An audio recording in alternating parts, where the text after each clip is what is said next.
Ladies and gentlemen, welcome to the WCS European Season 3 Championships. I am Jeff In Control Robinson today, filling in for Paul Redeye. His sister's getting married, so, you know, I don't know. I wouldn't laugh at that either. I don't know what that is. But thank you for that, Paul. I get to take your job for the weekend, so I appreciate it.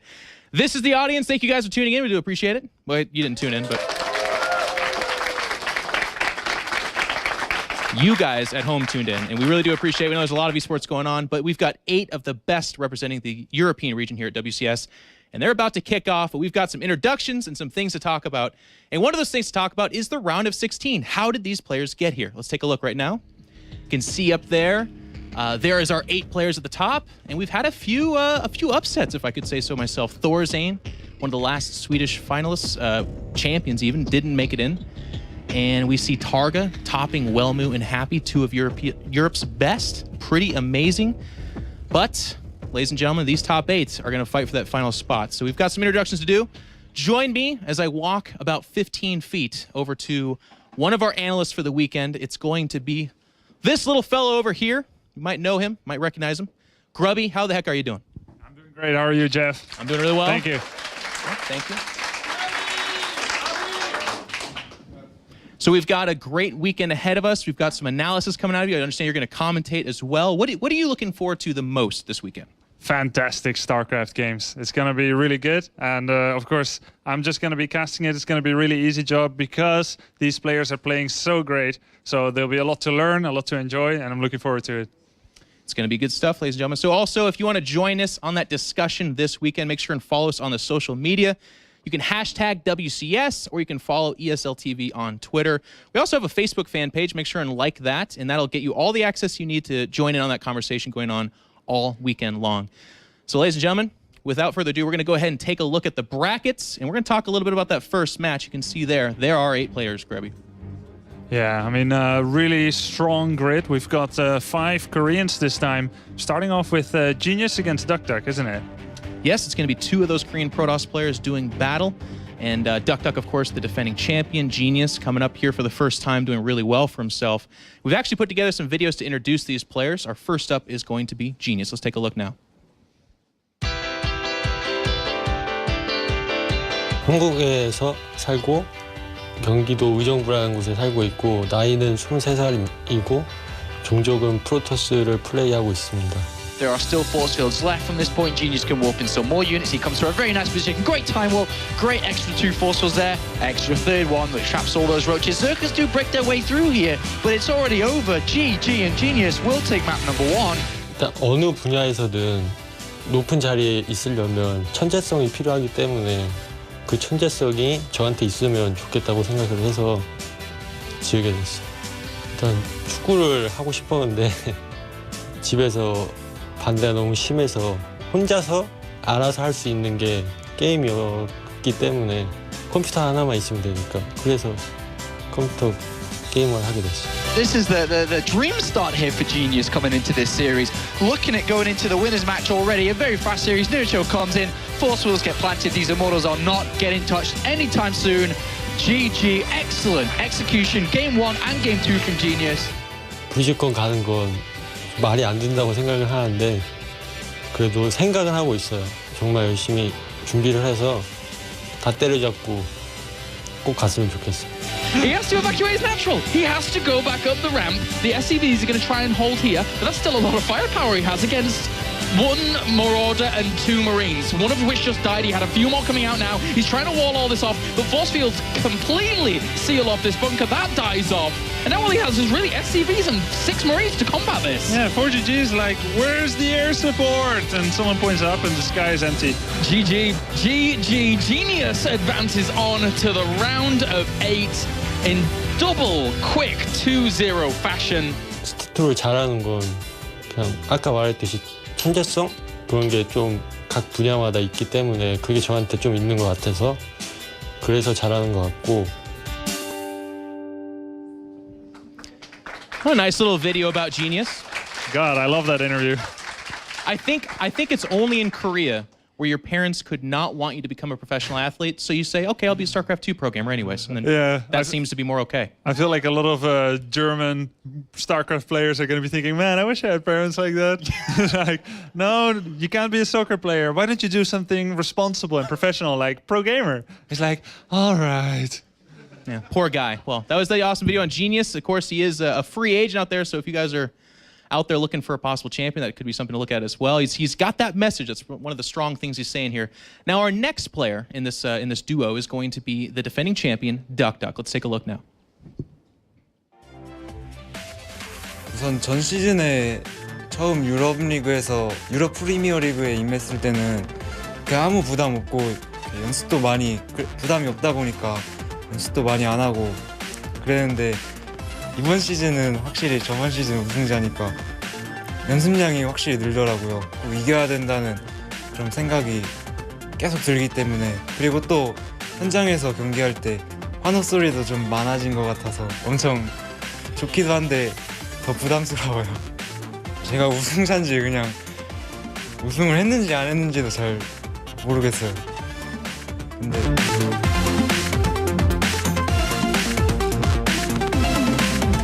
통장에 상금이 찍히니까 알겠더라고요.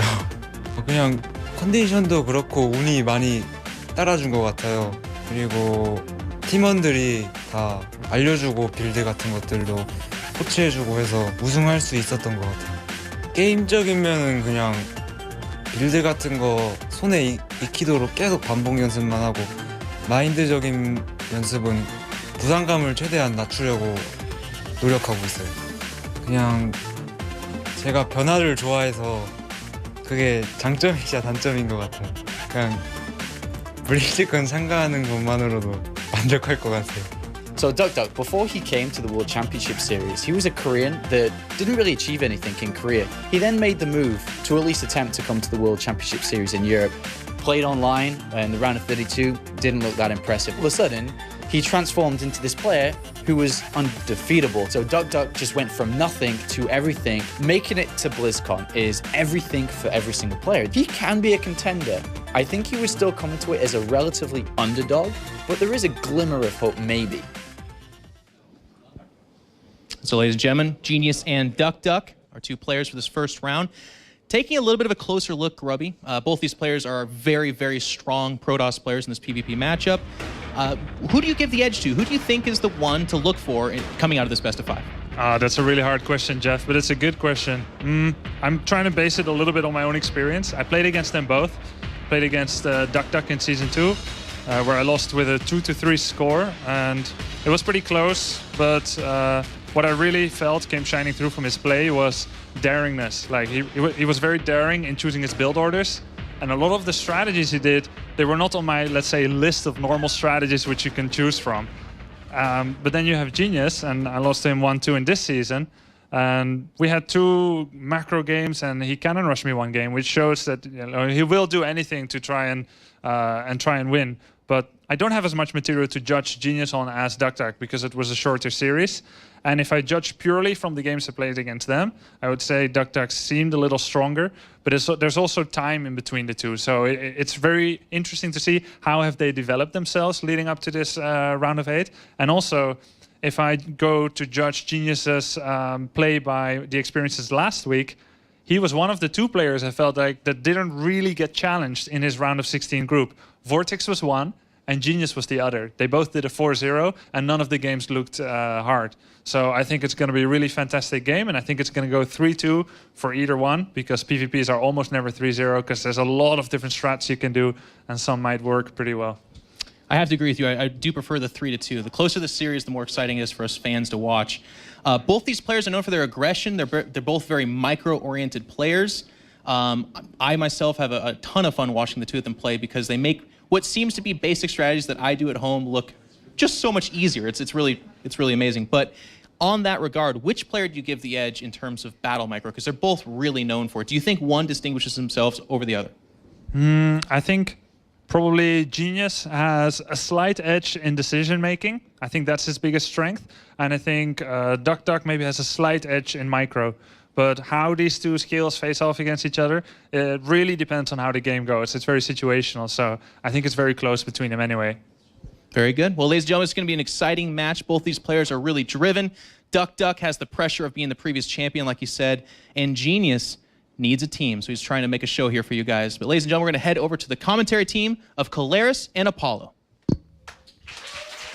Thanks very much, Jeff and Grubby, as we now gear towards the first best of 5 of the day. Genius versus duckdeok, and for me personally, this could go either way. I mean, I don't know which way this is going to go down at all, but for me personally right now, I'm very excited to be a part of WCS Europe Premier League. This is the last weekend. Yeah. It's coming to an end. It is a little bit sad. We've had 3 seasons so far. We have 2 fantastic days incoming. And this is where it all begins between these 2 players. And I just want to point out before we get into the map vetoes, this is a now best of 5, not 3. So the vetoes has changed up a little bit. Yeah, we only have 1 map veto per player. Duck vetoing first as he is technically the higher seed. Season 2 champion, that kind of awards him a pretty good seed going into Season 3. Yeah. And then, of course, we have a challenger in Genius who vetoes Whirlwind. But to be honest with you, Genius is a very strong contender for the entire tournament.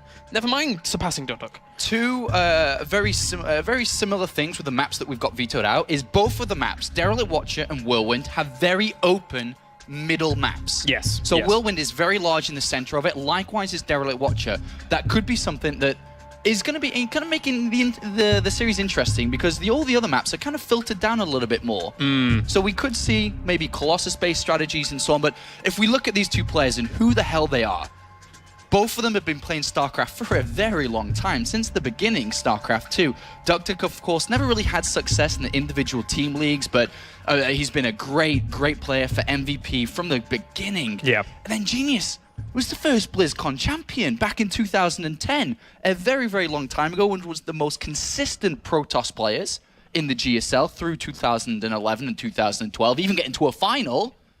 And now here they are meeting together, but it is duckdeok, the one that would come into this a little bit more favored maybe because he is, as you said, the reigning champion of the Europe Premier League. Yeah, very cool for him in Season 2 to build that entire championship basically on Protoss versus Protoss, right? So he comes in against Genius with that behind him and even, you know, taking MC to the very brink in that grand final. And here's our map pool as we have Frost, Yonsu, Belshir Vestige, Polar Knight, and Akalon Wastes to wrap things up. Yeah, so 5 maps here, and it is going to be a best of 5 as mentioned. And Grubby did say something very smart. We very rarely see 3 zeros in a PvP because the strategies are so diverse. You can change it up from the get-go to the middle to the end. It doesn't matter where, but it's never, ever really one-sided. And here we do have duckdeok, the current reigning champion. He won it all last season, but one thing, he must keep his emotions held back once again like he did in Season 2. He must play some of the best StarCraft that he's played in his life here because Genius, in the round of 16, oh boy, did he look good. He certainly did. 2-0ing Nurture and 2-0ing 4GG as well. In PvP, you know, he's been able to do very well in the past as well. These statistics here, again, that's over the 100% are over like 2 or 3 series in the WCS system, but still been very strong performances from him, winning over, again, someone like Grubby in PvP, who took a very good stance in Season 2 all the way to the very end. Yeah, I mean, 100% win record, right? It's obviously fantastic to look at, but the sample, as you said, isn't that large. Yeah. But if we just forget about the numbers right now and look at the 2 players that we have about to go head-to-head in this best of 5, they've known that they were going to play each other for a while now. And that's the beautiful thing about a Protoss mirror, especially in a best of 5, is because strategies and builds will change from map to map. And of course, they know each other, they'll find out each other's style. And here is the first map. Frost is going to open us up here. Yeah, and as it says, it's one of the larger maps. So this could give us the potential of a bigger, longer game, but still that doesn't kind of shy away from those early aggressive moves that we see in Protoss versus Protoss. Somebody could just come straight out of the gate with something a little bit more unpredictable. Because, you know, in the first map of best of 5, you're trying to maybe feel your opponent out, but they've known for so long that they are playing each other, as you said. But the one thing is that Genius came in to the World Championship Series this year in Europe as a unknown when it comes to his builds and strategies. we didn't know what to expect from him in the round of 16. We kind of knew in the round of 32 because he was playing from Korea. That really filters your strategies down. These two, by the way, they are bantering between each other in the game. You can see both of them having a bit of a giggle. But again, I still feel it's the same, even though not as exactly the same. But Genius comes into this as, what the hell is he going to do? Exactly. In a best of 5, you need, duckdeok in this case, you need to figure out and feel your opponent out. You need to know how he's playing. Is he aggressive? Like we saw in the round of 16, where we did see Genius play super aggressive. Yeah. Is he going to play more defensive? Is he reactionary? All these kind of types is how duckdeok must read into this first game. And there's so many options available here going into this first series as well. So now we can get into our first game of the day as we have this best of 5 going down. Our first mirror matchup of the round of 8. And if there's any leftover later on, as duckdeok and Genius face off, and spawning down in the bottom left-hand corner are Red Protoss, the current reigning WCS Europe champion. Ladies and gentlemen, give it up for MVP duckdeok.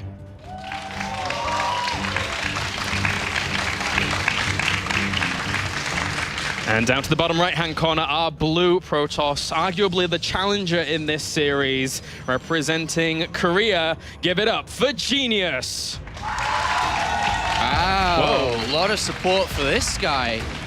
Is, like mentioned, pretty old school, to be honest. 2010 BlizzCon champion. And the amount of round of 8s, round of 16s, round of 32s that he accomplished in 2011 and 2012 within the GSL, you know, the hardest league there is. Yeah. Unbelievable, unbelievable. Was regarded for a long time as, you know, one of the most consistent Protoss players that there'd been throughout that time. Even though you had big hard hitters like MC that were tournament winners then, consistency is very different. And he was always there. He was always doing well. Exactly. Was in the GSL almost every season. There were like 5 or 6 seasons where he was doing pretty well, and then obviously hitting that finals. And again, I come back to it as one of the most fun finals I've ever seen in StarCraft, where they were just teasing each other, him and Don Regu, which was a lot of fun.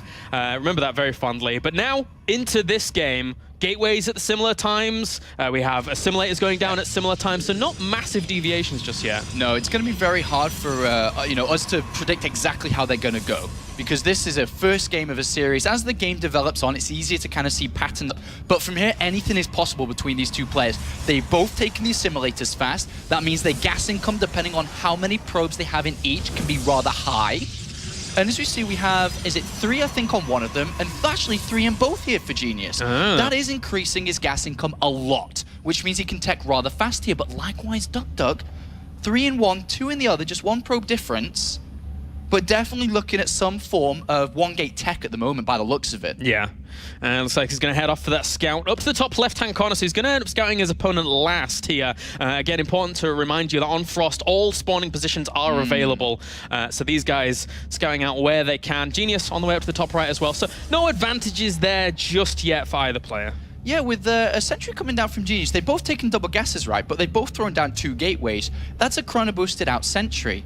You usually see, a lot of the times from a chrono boosted out sentry, expansion-based play, because you're able to save up force fields, or energy, should I first of all point out, on the sentry, for force fields, or for hallucinated Phoenix. And on the other side, I mean, 2 gateways just come down from duckdeok at the moment, but Stalker first, which is a big difference. That certainly is. And, you know, we have the Twilight Council actually going down for Genius as well, and I wasn't really expecting this. I wasn't either here. And, well, he's going to be going over to this. What do you think? You think DTs or Blink? From looking at it, I think DT more than anything, but because DT nowadays in PvP, I feel it's a pretty safe option. I mean, obviously it's nowhere near as expensive as it was in Wings of Liberty, and even if you don't do crippling damage with it, you can still play out of it pretty well. Well, duckdeok is going to go for his regular build that we saw so often in the round of 16 here and previous. It is just going to be this 2 gateway expansion, but it is, as you said, the Dark Shrine coming in for Genius. The Mothership Core says, well, there's a Twilight Council. Oh, looky, there's a Dark Shrine. And so immediately what we'll see from duckdeok is just the retaliation of throwing down the robotics facility. He needs detection, he's seen what his opponent's going for, and immediately throws it down. And to be honest, he's in a pretty good position right now. He has a much faster Nexus. Exactly. There is a pylon down there to obviously walk the DTs from, but this has already been spotted. Yeah, this is a great little spot here by duckdeok. And he realizes his opponent doesn't have any anti-air there, so he can just sit around and maybe kill off a few probes as well. He's got 2. This is really, really good start here from duckdeok in this series. Well, there's Clarus has nothing to shoot up at the moment. No, that Mothership core is like hanging around for the Photon Overcharge, and using Photon Overcharge on the Nexus alone at this point is not what Genius wanted to be doing at all. Yeah, and he's actually just sacrificing the Mothership core here to get as many probes as he could, and he got 4, which is a pretty good start here. And then all he's got to focus on, and a Sentry 2, sorry. So what he's going to focus on now with the robotics facility, get the Observer down, make sure DTs don't come in. And the jobs are good in for the moment. Yeah, I mean, I don't even mind this too much because there's not really a whole lot he needs the Mothership core for right now, right? I mean, he knows that there's not massive amounts of gateway aggression coming because he saw the Twilight Council and Dark Shrine being invested into. He makes a few Stalkers, he'll know I'll have similar amounts of units. And just throwing force fields down for good measure here to deny Dark Templar. But he's sitting pretty right now. He's sitting pretty, but we do see Genius without the Dark Shrine, and he has gone over to Zealot Charge. The expansion has now been spotted here. duckdeok spotted Genius's expansion, so he knows where he is in the game. And to be honest, we do have duckdeok with a lead. Just through the 2 openings, 49 supply to 41, and a little bit of a better harvester count there. Just 3 extra probes. And a lot of Chrono Boost going into these Nexus now for both players. They both are going to throw down the gases and start to tech up here. Immortal production has begun for duckdeok. Genius from this position, though, with such an early Zealot Charge. Where do you think he can go from this? Does he throw down maybe the Templar Archives fast? Does he go straight over to Archons early? Does he try to get a robotics facility down of his own? If he goes for really fast Archons and just goes Archon Zealot Charge and tries to deal with a very heavy Immortal count, do you think that that could work against his opponent? I don't think so. Not when duckdeok's so actively scouting here to find out what his opponent's doing. We see the robotics bay thrown down for duckdeok. He's scouted out his opponent and has just seen 3 gateways and some upgrade for his units. The Templar Archives has come down here, but obviously we're going to see a lot. And it's actually proxied. What? That's in a very interesting location here. Look at the observers, just a couple of pixels away. Keeping an eye out for warp prisms. And he is throwing down more gateways here. Look at that. Genius may try to do this, but the thing is that you just asked, if he tries to go for something like this, and you said, can it work? Is usually no, because it's going to get spotted nice and early. But look at this. We do have units already on the other side. There's 30 supply to 16. Genius is trying to build up a tech, but he actually doesn't have any units in defense. Yeah, this could go horribly wrong for him, especially if the force fields are good. But actually, duckdeok decides to retreat home. Yeah, he saw extra gateways being added on the natural. He's already seen 3. He saw at least 2. So he now knows, oh, my opponent's playing kind of aggressive at this point. So he comes back. He's got his Colossus on the way. And all you need to do is be defensive. He's now just made a hallucinated Phoenix in the middle of the map. He's trying to look for it. What is it? Is it just a weird gateway timing with an upgrade? And he sees a bit of this army. He doesn't see many gas units, and he knows his opponent's on 4. He's building the cannon. I'm pretty sure that's going to be on his natural here. Yeah. 3 gateways he spotted. He won't know about the Archons until the very last second by the looks of things. Where are the High Templars? They warped in near this Twilight Council, I believe. So he's not going to know about them for a long time. So he doesn't realize how much he doesn't have in terms of space control, but he does have 1 Colossus out, but he doesn't have Thermal Lance just yet. Does that Observer see anything? It sees a pylon be made. He knows it's coming, but he's already started to make a wall off with 3 gateways at this point on his natural. He's got 1 Colossus out. He's adding on another pylon here to even filter more down this kind of way. He's got Photon Overcharge. He has a Time Warp as well as the Photon Overcharge. Yeah, I like that. He knows it's Zealot heavy. If this doesn't work for Genius, there's +1 attack done, there's Colossus done, there's a Twilight Council coming in. Everything duckdeok has to go long game is there. He just needs to survive this attack. He even has the really good defensive setup. These 3 Archons, they're going to try and crush through. Let's see how much they can actually do eventually once this push comes. Hallucinate Phoenix pokes in, sees exactly what he has in his opponent's army, keeping a High Templar for feedback for a Mothership core if he sees it. Yeah, well, Photon Overcharge has been activated on the natural here. And 2 Colossus on the high ground, going to be very, very difficult to touch. He basically has no long-range units at all. The Archons are going to get close as a counter-attack from duckdeok at the same time here.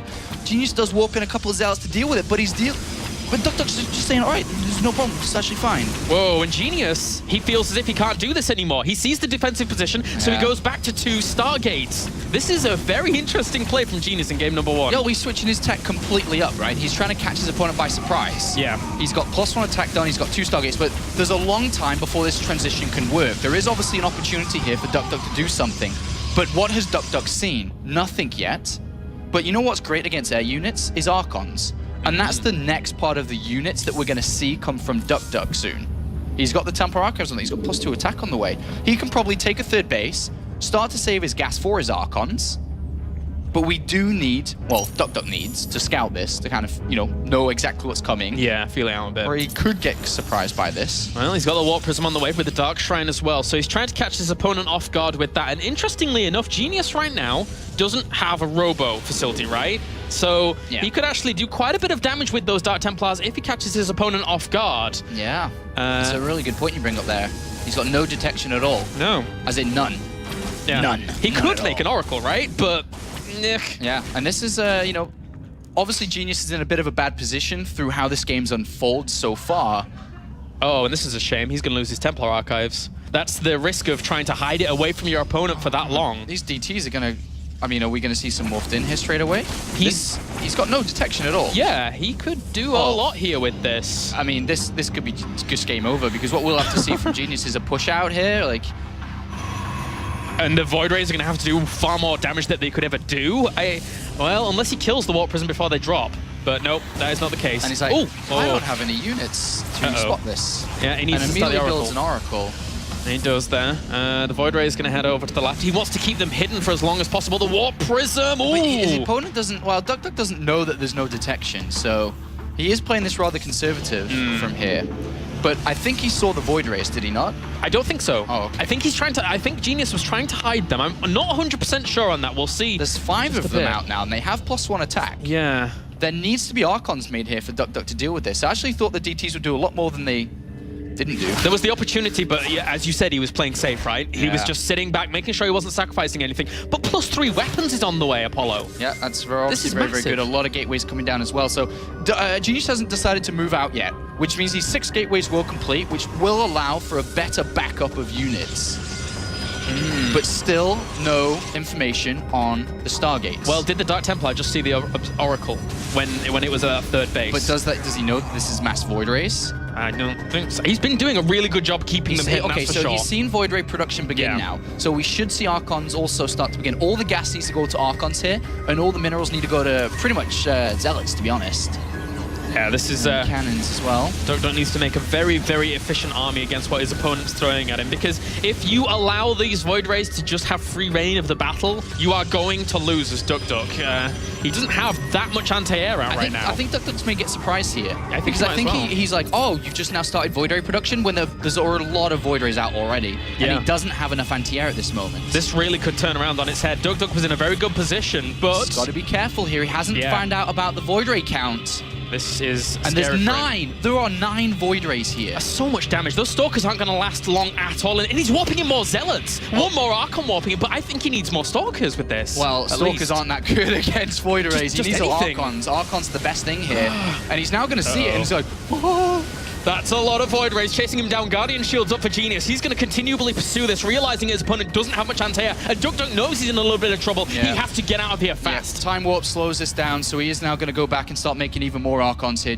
It's the best thing against this high Void Ray count, and he needs to spend all his gas there. He's even going to get Storm to try to get splash damage down onto them. So it's like double splash damage to Storm and the Archon hits. But right now, this is very scary. Genius now knows that duckdeok is starting to prepare. Obviously, he's gone over to Archons and Storm. Genius, this obviously is his best time before his opponent's properly ready. He wasn't ready, just moved back. I feel that Storm's the big game changer, though, as opposed to Archons, because Archons have a hard time getting past all of those Zealots of Geniuses. I mean, yes, he has Colossi, but they're still going to buy him quite a bit of time, right, before they can even get in range. So this is going to be scary. Genius is almost maxed out right here against duckdeok. +3 is ready versus just +1. Oh, that's true. Attack. It's a massive difference. Even though the army supply is in favor of Genius here, the attack upgrade's pretty damn good. Oh, good time warp. A lot of free volleys off with those Colossi, but the charge forward does occur here, so this is going to force duckdeok to actually go for the engagement. Storm's not done. Oh, he really needs that Storm once this goes down, but he's continually cutting on. And there we go. There's the time warp, slowing down a few of those Archons. They go down. Storm is almost ready. He needs it. He absolutely does. Can he get it out in time? It's done, but can he get the right Storms off? If he just separates up these Void Rays a little bit, the anti-air is not there available for duckdeok right now. The High Templar in the wrong positions. Oh, this is going to be catastrophic for him unless he lands some really good Storms, but they're not them right now. No, he's got no anti-air, Claris. He's actually dying. Oh, these Void Rays absolutely ruling the roost, and Genius has taken a significant supply lead here in the first game. The Colossi, they have nothing to do. They're running away. They can't do it. This is just scouting to the T. How important is scouting in StarCraft 2? That game proves it all. Darn important, Apollo. And Genius, even though for the majority of the game, was playing from a weird position because of how the openings were set up, hide something that wasn't scouted until the very end, and unfortunately for duckdeok, there just simply wasn't enough time on his behalf to get ready for the amount of void rays that he ran into. And that game really shows that in a match like Protoss versus Protoss, even if your initial plan isn't working out and you feel a little bit behind, don't give up. Just go for something, try it out, and you know, he made it work with his opponent's slip up. And of course, Genius should win the game with void rays, his favorite unit after all. Void rays are pretty good. He likes those void rays. And there was the second map that we'll be going over here, but the reigning champion has been hit hard in game number 1. This is a best of 5. He's lost map number 1. He has looked vulnerable this season. He's lost a couple of games. But this is the most important of them all. And it was a very simple mistake on his behalf. He just didn't see it coming. In the round of 16, Titan took a map off him in PvP, but aside from that, he was looking pretty stable up until now, where the scouting wasn't quite there. And we'll see if when we load up into game number 2 on Yonsu of all maps, what's going to happen. This being the second map, I won't be surprised if Genius actually cannon rushed. Wouldn't be surprised, man. But I think that may be a little bit too predictable. True. But would he do it? Would he do it? We'll see now as we get into game number 2 between duckdeok and Genius in this PvP to open up day 1 of the finals for WCS Europe. As we have spawning up to the top right-hand corner our red Protoss. Currently 1 game down in this best of 5. Ladies and gentlemen, give it up for MVP duckdeok.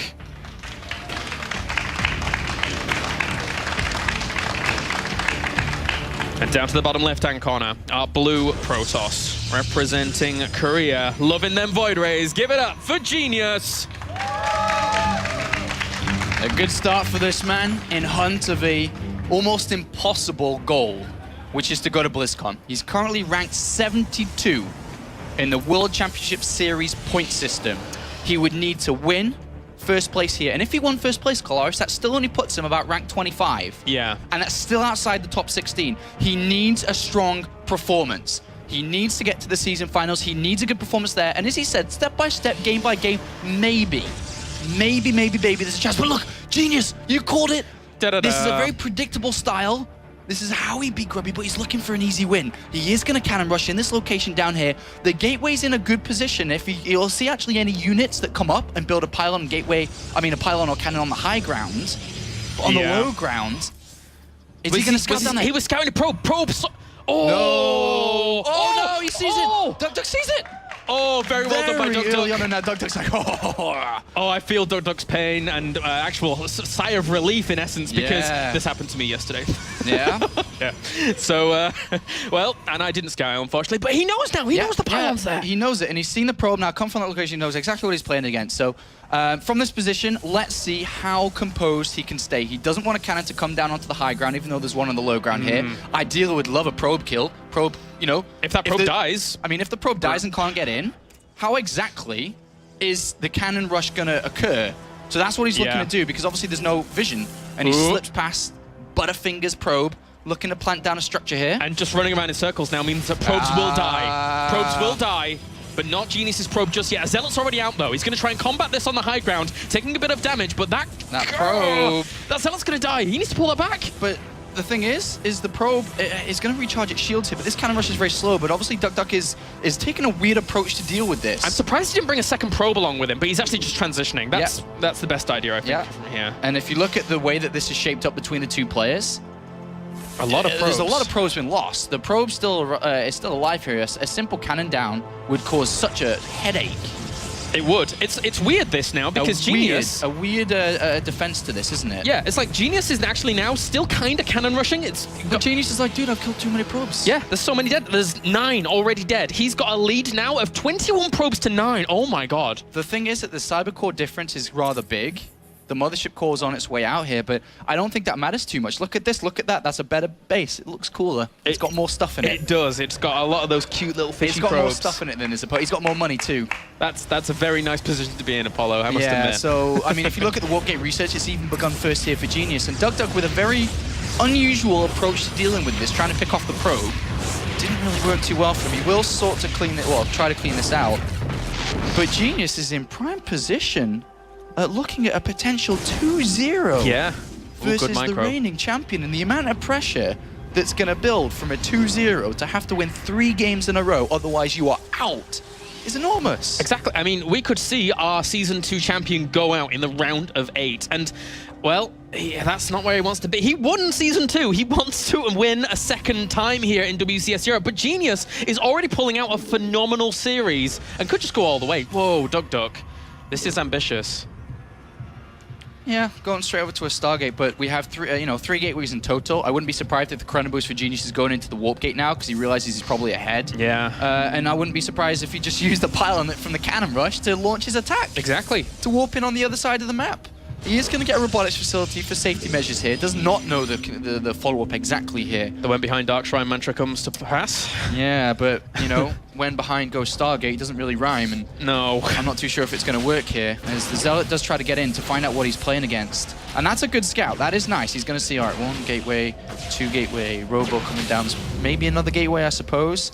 It's kind of a double-edged sword, though, because, like, you see that and it's like, right, I really wish... I mean, whatever I see now being this far behind in probes is gonna sting, so I guess I gotta just do it and see what's going on. Well, Genius is gonna just poke in there and sees the Stargate. Does at the same time throw down a Nexus. So he's like, all right, well, he's not gonna attack. And to be honest, now that it looks a lot more like Genius wanted 3 gateways to be safe, and then the Robo is, you know, extra safe. Yeah. And from this position is in pretty good shape. As long as he defends, he's going to have to recall here. That's obviously not the best way to spend the energy on the Mothership core, but it's fine. It's fine. It's alive, and it will recuperate that energy it lost. The Phoenix did a little victory dance and then flies on straight towards the base here of Genius to see what's going on a little bit further. But from this position, if you're duckdeok, where are you exactly looking? What are you looking to do?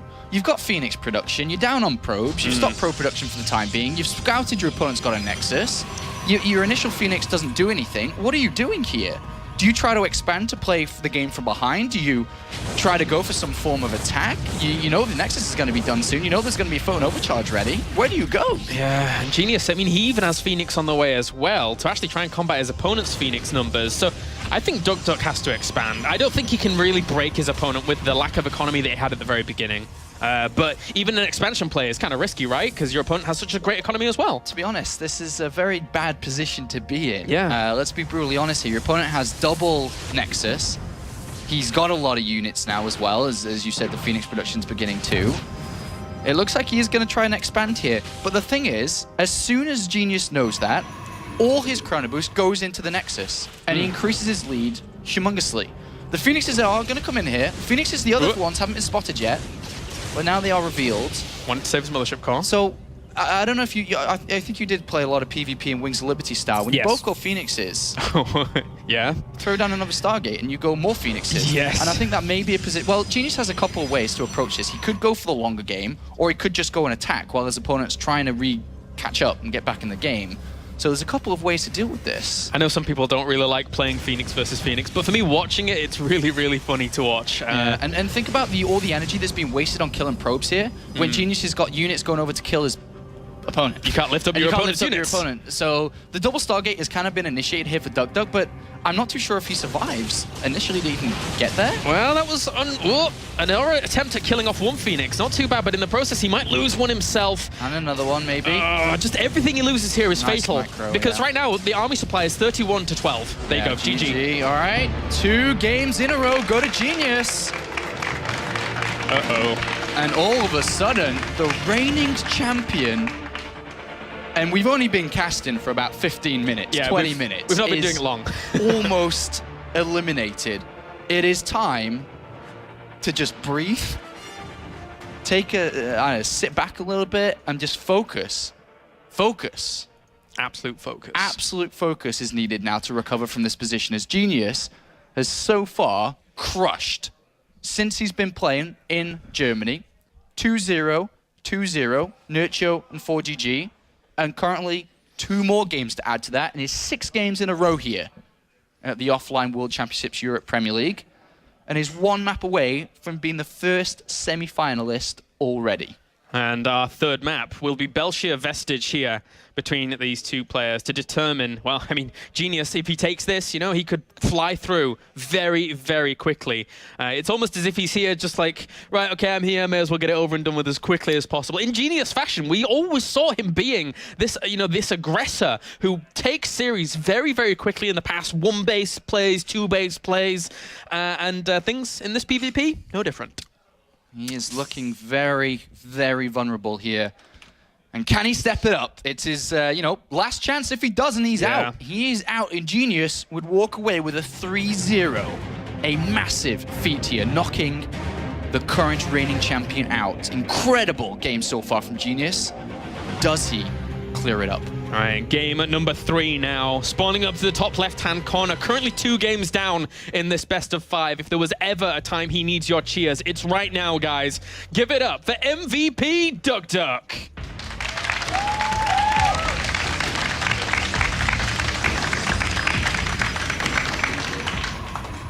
And down to the bottom right, our blue Protoss, absolutely smashing this series thus far. Can he take the 3-0 sweep? Give it up for Genius.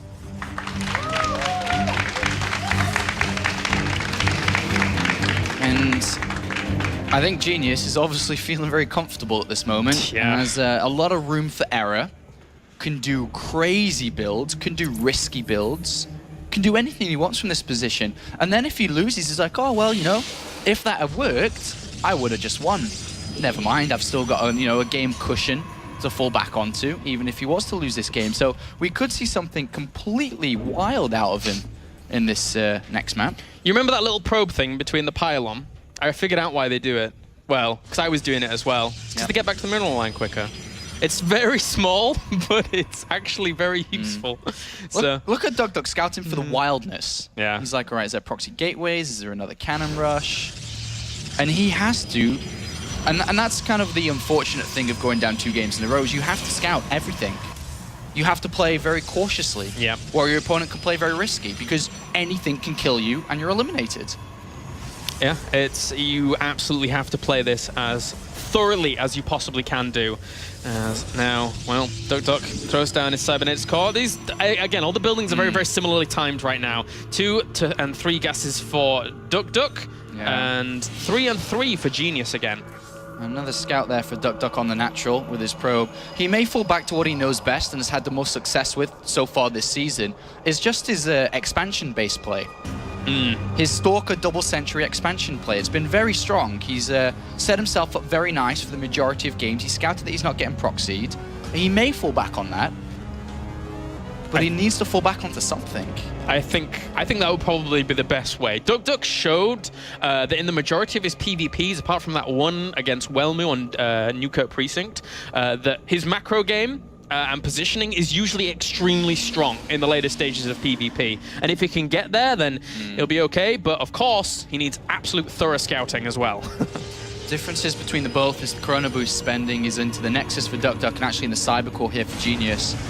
As the probe has now left the base of Genius and the Twilight Cancel immediately thrown down. We could see a Dark Shrine attempt again. I think that might be the case. You know, it's still a very, very stable build, and you know, Genius in that first game did end up cancelling it because it was scouted, but still, he wasn't in that massive a disadvantageous position. So, oh, and duckdeok goes for Stargate. Yeah, he's throwing down the Stargate inside his main base here, so it's 2 different techs going head-to-head. As duckdeok does take control of the Zelnog Town, misses these units on the right-hand side there, will fall back defensively because he doesn't quite know if this is, you know, 2-gate tech, it could be 3 gateways down. There it is again. Genius, he's liking his Dark Templar, and, well, from that, we'll see how well duckdeok's going to prepare, because what is he going to do with the Stargate, and is he eventually going to get a Robo, or will he have access to that Oracle once these Dark Templar come? Well, he's trying to look at this natural here, and he is going to see the probe duckdeok, so I think from this position, it could be very similar to game number 1, through duckdeok's eyes, remember, he doesn't really know anything. An Oracle is being made. All right. And that's going to be on the other side of the map, though. Yeah. When the Dark Shrine finishes. And there is a probe on the right-hand side here. This could be a very sad way for duckdeok to lose this game, or at least take a lot of damage initially.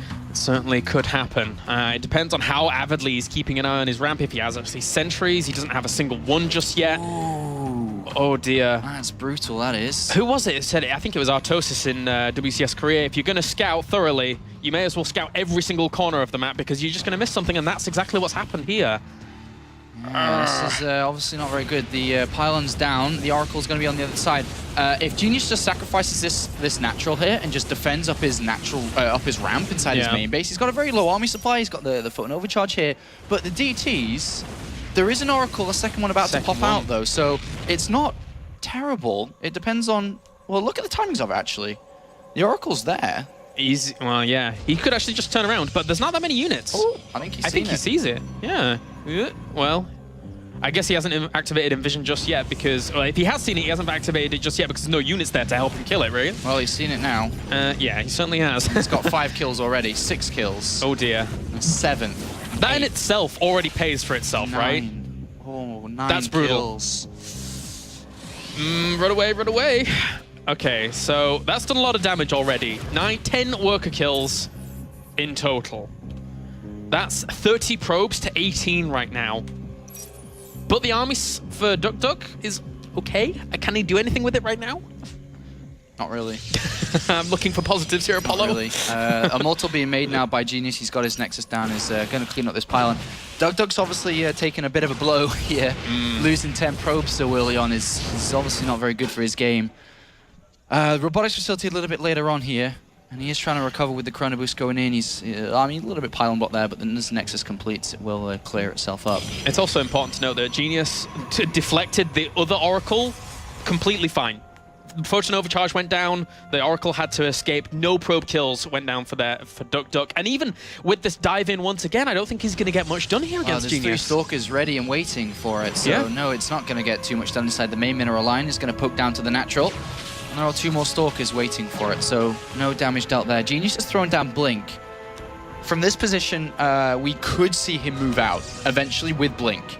If he follows this up with extra gateways and powers up with Stalkers, yeah, he absolutely could. The one advantage that we see for duckdeok is the fact that his Nexus finished up much quicker than Genius's. Now, can he get that probe replenishment going? Is Chrono boosting into it? He is trying. It's 27 to 34.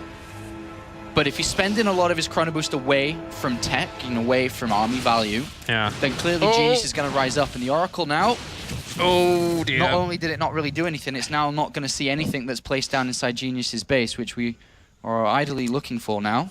Oh, and he gets really unlucky with seeing this Observer as well. It just moves in as his opponent's Observer moves away from that location. So now Genius gets a full scout off of what his opponent's up to as well. Yeah, here's the 3 gateways coming in, and Genius says, all right, what are you doing? And he actually saw the robotics bay there, I think, yeah, with the Observer. So he now knows his opponent's on 3 gates, sees the robotics bay, can maybe predict that a Forge will come down soon. And from this position, I think Genius is just going to look for a kill.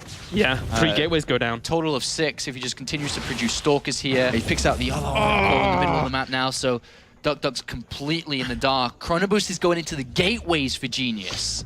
This is it, man. This is how he's going to try and end this game. And if he claims a 3-0 and goes undefeated in the round of 16 and the round of 8. God, man, this has been a disaster so far for duckdeok this series. This has really been an absolute train wreck, and Genius is just exploiting it to its fullest. Why not? He's doing so well. duckdeok now goes in and sees the Twilight Council, of course, and now sees the gateways, and it's like, oh god, there's 6 gateways. And now panic time, because he needs to defend. He knows that this is most likely just going to be attack coming in. Starts to warp in units, he's got a Forge, maybe he builds cannons on the natural, he needs Immortals, he needs to put an Overcharge down. There is still a glimmer of hope that he does defend this. Can he do it though? Look at the army supply, a Colossus begins, but Genius is already here. Yeah, that Colossus is not going to be out in time. These 2 Immortals are going to have to do absolute huge amounts of work. But at the same time, Genius can just stretch his opponent left and right, left and right. He has so many Blink Stalkers, but I think he's just going to go straight for the front. He's out of position at the moment. Oh, dear me. There's no sentries. Well, there is 1 sentry here that could force field him off if he tries that, but he's just going to go straight for the Nexus. Actually, no, pulling back just a little bit here with that Time Warp as well to slow down the Immortals. Good blink control here from Genius. Oh, man, this is looking brutal. So many Stalkers here. He blinks forward, And oh boy, this looks like Genius could be going into the semi-finals. It really does. Genius takes a massive supply lead, and he sees the Colossus now out. He could blink straight on top of it, and indeed he will do. Killing that off means the last DPS of duckdeok ends up falling down, with the Stalkers falling as well. And Genius reigns supreme here in Protoss versus Protoss, round of 8. What a play from him. Yeah, look at the APN of duckdeok. Just dropped. His hands are off the keyboard. He knows. GG. Genius. 3-0. Wow. Pretty fast as well. Wow. That was... There's no other words for that other than domination. That was very impressive there by Genius. And sadly now, we have a situation where our Season 2 champion has been eliminated. Yep, no repeating champions at all this year in the WCS Europe Premier League. His MVP was killed in Season 2, and now duckdeok in Season 3. And unfortunately for him, not going to make it to the season finals, and most importantly, maybe not even to BlizzCon. He's currently ranked 14. He finishes in 14th. And there's a lot of players that are challenging to rise the ranks, and his now position at BlizzCon is threatened, unfortunately. Well, Genius looking to try and attain that position. You mentioned that he's 72nd right now in rankings. Before advancing to the round of 8, he was 112th. So there was big jumps there. And every round he takes, there are big jumps. It's a slight glimmer of hope for Genius, but there is the smallest chance. If he continues to perform, as he said, game by game, we could see him do good things. He could win this tournament. He very well could do. Genius moves on to the semi-finals, will go up against the winner of Targa and MC tomorrow. And he's done for today. A very fast day for Genius. Very impressive stuff by him. And, you know, Genius, for a lot of people coming into this tournament, he was that kind of unknown commodity, right? Yeah. We haven't seen him for a long time. What's he been doing? What's he been up to? But it's clear that he's been playing quite a lot of StarCraft. Yeah, and he's still pretty good. He's been training very hard for this. He wants to be able to win this tournament, and he's putting a good claim to that so far. Eliminating duckdeok, who, you know, won Season 2 basically around his Protoss mirror. Has looked very good in that over the last couple of months, but today was beaten out. All right, guys. Well, we can hear from the winner advancing on to the round of 4. It is Genius. All right. Thank you, Apollo and Caleris. I'm here with the winner of the series, 3-0 Genius. He will advance on, as they said, to play MC or Targa tomorrow. So I've got a few questions for you, but first I'd like to ask you. So in game number 1, you won with DTs, or excuse me, Void Rays, then Cannons, then DTs. So I just want to ask you, how does it feel to be Idra's favorite Protoss on the entire planet? 첫 번째 게임에서 보이드레이하고 그다음 캐논 먹고 또 DT로 이겼는데 이드라 선수가 제일 좋아하는 그런 풀투로 해서 이긴 거에 소감이 어떤지? 이드라가 좋아해요? 저도 개인적으로 이드라 좋아하기 때문에 좋아하면 저도 좋아요. I really like Idra, so I can tell. I hope he liked it. So. Okay, so you won 3-0 in PvP, and Grubby and I were actually talking about this, kind of joking about it, and that's that usually PvP is a lot closer. When you were facing duckdeok is a very good Protoss versus Protoss player. He won last season off the back of that matchup. Did you anticipate it going this way, or did you expect it to be a little bit of a closer series? 닥덕 선수가 이제 지난 시즌 우승자고 그 지난 시즌 때 PVP를 많이 해가지고 이제 풀투전을 많이 해서 우승까지 했었는데 이 정도로 3대 0으로 이길 걸 예상했었죠. 3대 0으로 이길지는 몰랐는데 프로토스 대 프로토스전이 그러니까 빌드 싸움이 굉장히 심하기 때문에 뭐 많이 하는 거랑은 상관없다고 생각해요, 저는. So I didn't expect to win 3-0, but PvP is a bit luck-based and it comes on the build orders. So I don't think you can really much train for this matchup. So that's why I win. Okay, very good. Now going a little bit beyond this series directly, talking about yourself as a player, I know that you're teamless, and a lot of people are asking, did you send yourself here? But also, what is it like being a teamless player in Korea? Is it harder? Do you have friends on other teams to practice with, or do you kind of rely on yourself? 지금 소속 팀이 없는데 그 소속 팀 없이 한국에서 프로게이머로서 생활한 건 어떤지, 그리고 여기 소속 팀 없이 또 WCS 유럽을 참가하게 된 건 어떤지 소감이. 예, 일단 혼자 하는 건 상관은 없는데 일단 팀에 있을 때 지역을 바꾼 거라서 그냥 그때 다 같이 토스 유저끼리 바꾼 거라서 별로 그런 건 없어. 좀 여기 와서 좀 힘드네요. So that's nothing different now without a team, and I actually switched to WCS Europe when I was on my old team. So that was a decision for my team, and there are no special difficulties being alone. I still practice, and the only thing that was hard was the stay here in Germany in the hotel. So nothing special yet. Okay, thank you. Now, one last question before we let you go.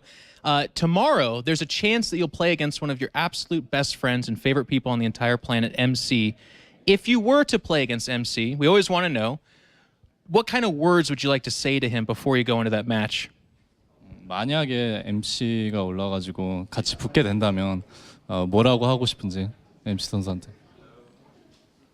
일단 민철이를 상대로 따로 빌드는 준비해 놨는데 못 올라올 것 같은데 못 올라올 것 같아요 저는 솔직히.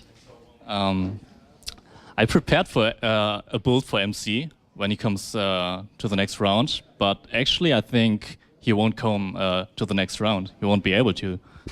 Okay, very good. Yep, Targa should win that one. We all agree. So, ladies and gentlemen, that's been genius. Thank you very much. We're going to shoot over to the analysis desk with Grubby.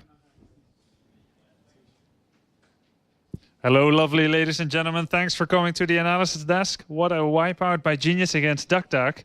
And I just want to say that without a rule, there cannot be exceptions. Here we are, Jeff and me, talking that there's never going to be a 3-0 in PvP. Well, we didn't say never, but it's uncommon. And that makes this quite a special series for Genius. Because going into a PvP, there's so many different strategies that can happen.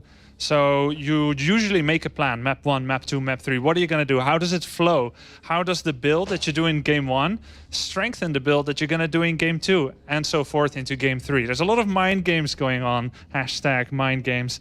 And besides the fact what build orders you do, it's also very much like your standard mechanics, fundamentals, just adapting to situations. And we saw a lot of that.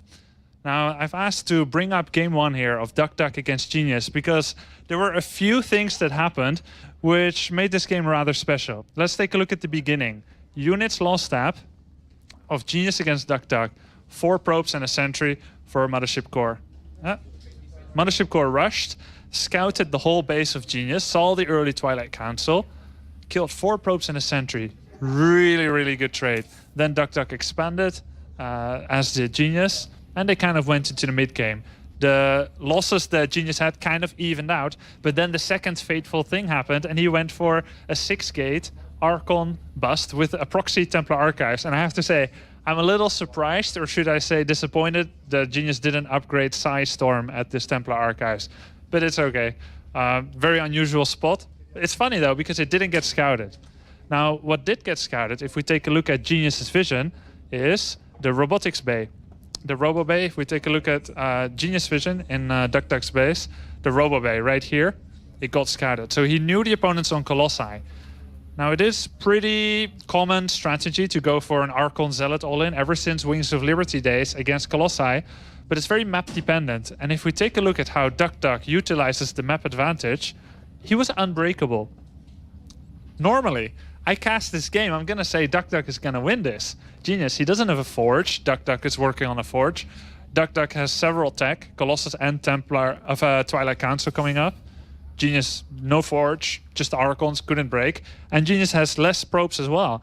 So I really don't know how it happened, but then we speed up the replay a little bit, and Genius is like, well, I can't break. Maybe 4 times speed. Genius can't break. Goes back, makes 2 Stargates, right? Starts making Void Rays. And I just like to take a look at duckdeok's vision because it all comes down to scouting. He is ahead in pretty much every imaginable way that you could be ahead in a game, except maybe information. So look at duckdeok's vision. How often does he hallucinate Phoenix Scout? Genius. So far not. So he doesn't know that the Void Rays are coming yet. We saw one game actually, duckdeok against Welmu, where duckdeok had Mass Void Ray on Newkirk City, and this was in Season 2. And Welmu had +3 attack upgraded Archons, and he just crushed duckdeok's army. But in this game, some way, it didn't work. And if you look at duckdeok's army, the way it's developing, he's still making Immortals. Now, Welmu also showed that you shouldn't be making Immortals against someone who isn't going for Colossi or Blink Stalkers. The units tab right now shows that duckdeok already has 2 Immortals. He keeps making Zealots, keeps making Colossi, none of which is really very well suited with Archon Void Ray composition. So in the end, you get that really weird last fight where Genius attacks with +1 attack upgrade on ground against +3, and upgrades are really huge in PvP, and he just kind of wins. Very strange. And it looks like duckdeok got completely blindsided by this. If he had known that there were Void Rays, he would have made more Archons, maybe Blink, maybe more Stalkers, and especially probably Psystorm. And then Genius just rides this momentum wave, I would say all the way into Game 3, because I thought he had no right to win this game, but as I said before the series, he has really good decision-making process. And those double Stargate Void Rays, I thought he's going to maybe go for Tempest, but it would have changed the game. Tempest would kill the Colossi, but he would not be able to kill duckdeok's ground army with +3 attack. There would be no way. This Void Race is what made him win the game, and I feel like it gave him the advantage in the mind games and in the momentum of the series. Game 2 was a cannon rush. Game 3 was advantage with DT and then an all-in after that from 2 base. But this game, really nice comeback by Genius, great decision-making, and what a fantastic performance to start things off with. This was my very long analysis. Thanks for listening and watching, and now we'll go to the next segment with Jeff in Control Robinson. All right, thank you, Grubby, for that wonderful analysis. I'm here at the social media desk with this kid, and he's not going to say anything for a little while, but I'll point at him and start jabbing words in his direction. He'll start talking in a second. You guys can tweet at us all weekend long. In fact, it's not only that you can, it's something we encourage. You'll do this, please. Hashtag WCS. We want to blow that up and share this awesome thing with the rest of the universe. But also you can follow ESL TV on Twitter. They only have like 13 people following them right now. If they hit 20, I'm told that Carmack will shave his head. Wait, he already did that. We can't do that anymore. But it's the idea that does count. So make sure and do that. We also have a contest going on all weekend long, and that is that if you submit StarCraft 2 related fan art, hashtag WCS. Actually, it's hashtag. I think it's like that. Is it like that? Exactly. You You nailed got it. skin in your fingers. Can you show us? Hashtag, just like that. If you submit that to us, you can actually win a collector's edition, undropped StarCraft 2 Heart of the Swarm, signed by all the players and commentators here. So it should Got no be... signatures on it, mate. That one's just the model one. That was in case Red Eye did show up and slammed it on the ground. We have the real one over there. It's going to be... it's a great prize. It's really cool. Also, we've got a little bit of a word from our sponsors. Apollo. That's right. Of course, Roccat being the sponsor of the World Championship Series here in Europe, they're willing to give away some stuff as well at this tournament. All you've got to do is actually jump to the Facebook page, which is facebook.com/Roccat, which is spelled ROCCAT. And as you can see right there, Damarga's got a gift for you. He's got a keyboard he wants to give away. So all you got to do is like the page, go comment on this post, and just predict who you think is going to win the entire of the Europe Premier League this weekend. All right, so lots of cool stuff coming your way. I hope you guys are enjoying the show. We're going to take a quick commercial break while we set up that next match. So don't go anywhere. It should just be a few moments. We'll see you guys soon.